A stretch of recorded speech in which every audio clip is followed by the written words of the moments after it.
잠재의식 속의 욕구. 인간은 자기의 가능성을 완전히 발휘하여 꿈이나 목표를 이루려는 욕구를 잠재의식 속에 가지고 있다. 이것은 충만하고 완전한 삶을 살기를 원하는 욕구로서 종종 과거로부터 도피해서 확신 가운데 미래에 도전하고 싶어하는 형태로 나타난다. 그러나 이런 욕구에 따라 살려고 노력하는 사람들이 실제로 그들 마음속에서 발견하는 것은 무엇인가? 유감스럽게도 그들의 꿈과 희망에 부응하는 것은 전혀 발견되지 않는다. 그들은 영원한 가치를 지니는 것이 자기들에게 없다는 것을 깨닫는다. 그들은 자기들이 확실히 아는 것이 전혀 없음을 알게 된다. 그리고 거룩하신 하나님께서 받으실 만한 것이 자기들에게 전혀 없다는 사실을 깨닫는다. 사람들은 끊임없이 자아를 지탱해 줄 다양한 보조장치에 의지하고 교만의 영양분을 공급하며 자신의 명백한 결점을 숨긴다.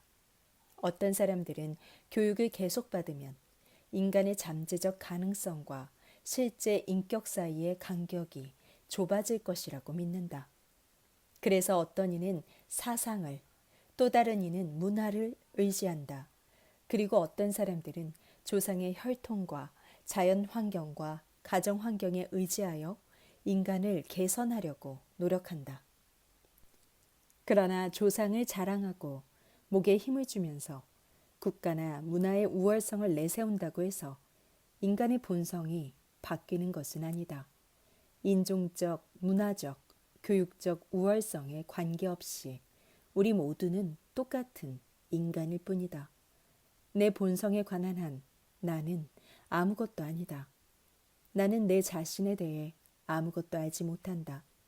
하나님이 보시기에 그분의 도움과 능력이 없이는 나는 아무것도 할 수 없고 아무것도 가진 게 없다. 그러나 그리스도 예수 안에 있는 새 사람이 되면 모든 것이 완전히 달라진다. 자신을 포기하고 예수님의 십자가와 죽음에 동참하는 것이 무엇인지를 깨달은 새 사람은 그리스도의 충만함을 체험하게 된다. 이 새 사람은 그리스도께서 자기 안에 들어오실 수 있는 공간을 마련함으로써 풍부한 자원을 갖는다. 그는 더 이상 아무것도 할 수 없고 아무것도 할 수 없고 아무것도 가진 게 없고 아무것도 아닌 존재가 아니다. 십자가에 못 박히고 부활하신 구주께서 그의 중심을 차지하시고 정당한 권리를 행사하실 때 그의 옛자아는 죽는다. 그의 옛사람은 그렇게 변해야 한다는 것을 알지만 그렇게 될 수 있는 방법은 알지 못한다라고 부르짖었지만 이제 그의 새 사람은 그리스도께서 내 안에 사신다라고 외치면서 믿음과 기쁨 가운데 평안을 누린다. 사도 바울은 이 진리를 골로새 교인들에게 이 비밀은 너희 안에 계신 그리스도시니 곧 영광의 소망이니라 라고 전하고 계속해서 너희도 그리스도 안에서 충만하여졌으니 라고 가르쳤다. 그리고 바울은 에베소 교인들에게 중요한 원리가 담긴 편지를 썼다. 우리는 사랑하시는 자 안에서 받아들여진 것을 확신함으로써 믿음과 소망의 본질을 상기할 수 있는데 이것이 바울이 깨달은 원리이다. 또한 바울은 고린도 교인들에게 다음 말씀을 아는 것이 온전한 영적 구원과 평안의 길이라고 가르쳤다. 예수는 하나님께로서 나와서 우리에게 지혜와 의로움과 거룩함과 구속함이 되셨으니 무엇을 보는가? 우리에게 가장 필요한 분은 예수 그리스도이시다. 우리는 바로 그분이 필요하다. 예수님은 우리에게 필요한 것을 가지고 계신다. 주님은 우리가 알아야 할 것을 아신다. 그분은 우리가 할 수 없는 것을 우리 안에서 이루신다. 다시 말해서 하나님이 기뻐하시는 것을 우리 안에서 이루실 수 있다. 내가 이런 이야기를 하면 많은 사람은 다음과 같이 묻는다. 제 꿈은 어떻게 되는 것입니까? 저는 꿈을 늘 간직해 왔기 때문에 그것은 이제 저의 일부가 되었습니다. 제 꿈도 중요하지 않습니까? 저는 제 일을 저의 방식대로 하는데 익숙해진 사람입니다. 교회에서도 저는 그렇게 하고 있습니다. 제게 익숙한 것을 버려야 합니까? 이제까지 언제나 저는 인정받고 인기를 얻기 위해 전력 투구하는 삶을 살아왔습니다. 신문에 실린 제 이름을 보는 낙으로 살고 있습니다. 이런 제가 그리스도와 함께 십자가에 못 박히면 무엇을 얻을 수 있습니까?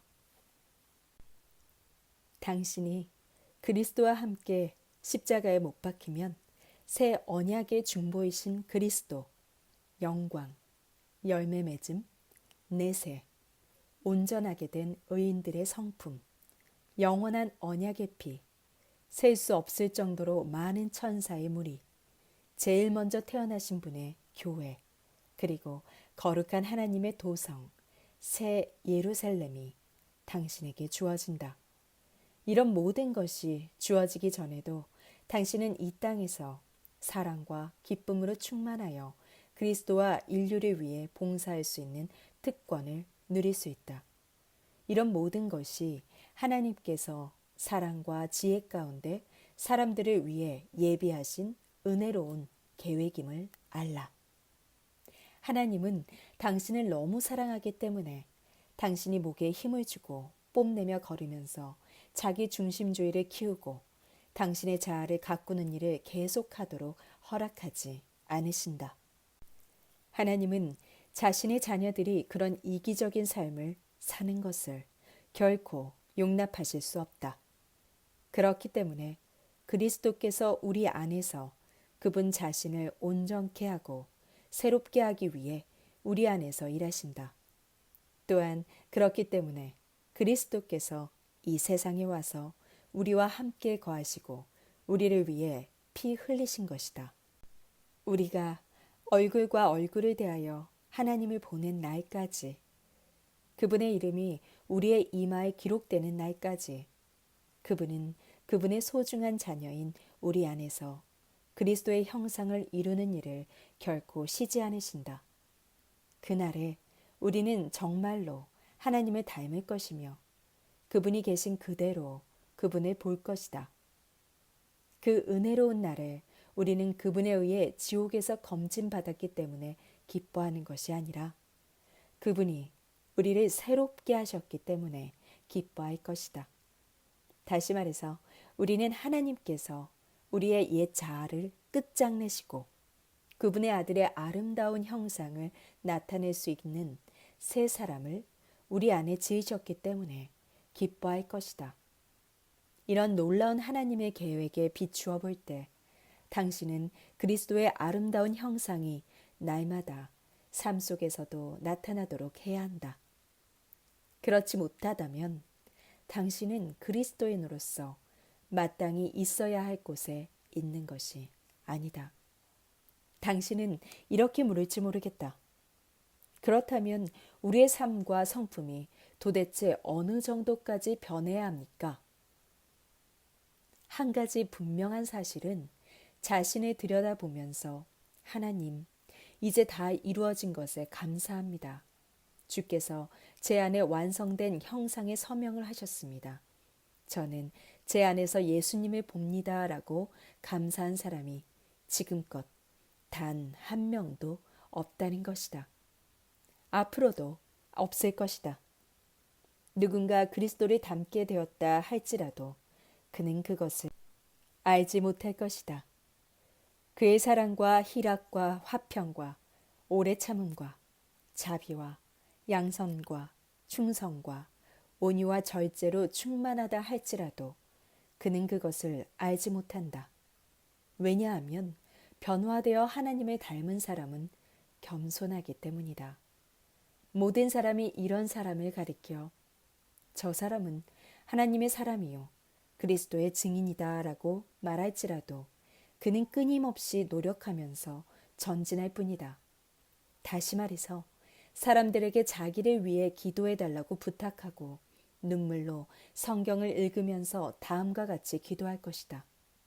하나님, 저는 그리스도를 닮기를 원합니다. 물론 하나님께서는 그 자녀들 중에서 누가 그리스도의 형상으로 변해가고 있는지 알고 계신다. 천사들도 그것을 알고 그 사람의 주변 사람들도 안다. 하지만 오히려 그 당사자는 자기의 삶과 인격을 향한 하나님의 뜻을 이루어 드리는데 너무나 열중한 나머지 그것을 알지 못한다. 참된 겸손은 자기를 들여다보지 않는다. R.W. 에머슨은 다음과 같은 말을 남겼다. 자기 자신만을 바라보는 눈은 맹목이다. 눈은 자기를 보기 위해서가 아니라 다른 것을 보기 위해 존재한다. 만일 내 눈이 갑자기 내 자신을 의식하기 시작한다면 나는 눈먼 사람이 될 것이다.